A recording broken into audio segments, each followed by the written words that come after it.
တီဆိုကဒီ insurance industry တွေကိုဝင်ရောက်လာတယ်လို့ပြောပြချင်ပါတယ်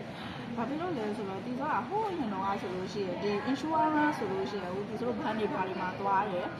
စီမှာ insurance ကိုမိတ်ဆက်ပေးချင်တာဘာလဲဆိုပြီးတော့လာပြောကြတယ်အဲ့ဒီချိန်မှာဒီဆိုကကြောက်တော့လုံးဝစိတ်ဝင်စားခဲ့ဘူးဘာဖြစ်လို့လဲဆိုလို့ရှိရင် insurance ဆိုတဲ့ဒီလို knowledge မျိုးလည်းမသိခဲ့တဲ့အတွက်ကြောင့်မို့ဒီဆိုက insurance ဆိုလို့ရှိရင်ငါတင်မရမှာပဲဆိုပြီးတော့စိတ်ဝင်စားခဲ့တယ်ပေါ့နော်အဲ့မှာဒီဆိုကဘယ်နေရာမှာမှဒါ alert လေးဖြစ်သွားလဲဆိုလို့ရှိရင်ဒီဆိုရဲ့ညီမလေးပေါ့နော်ညီမလေးက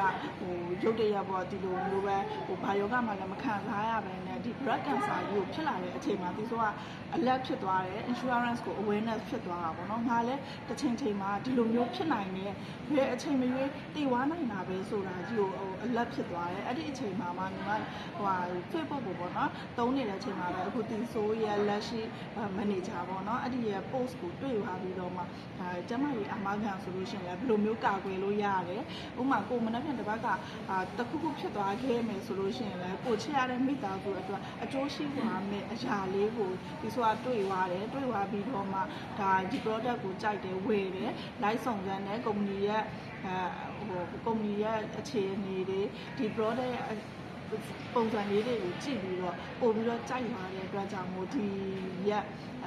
job လေးကိုလုပ်ဖြစ်တာပေါ့နော်အဲ့ဒါကြောင့်မို့လို့ဒီဆိုကလည်းကိုတိုင်းအကာအကွယ်တွေယူထားတဲ့အပြင်ကိုပေါ့ဝင်ခြင်းကမိတ်ဆွေတွေကိုလည်းဒီလိုမျိုးအကာအကွယ်လေးမျိုးရှိစေချင်တာပေါ့နော်အဲ့ဒါကြောင့်မို့ဒီဆိုက like sharing လုပ်တဲ့အခုချိန်မျိုးမှာကိုကဘယ်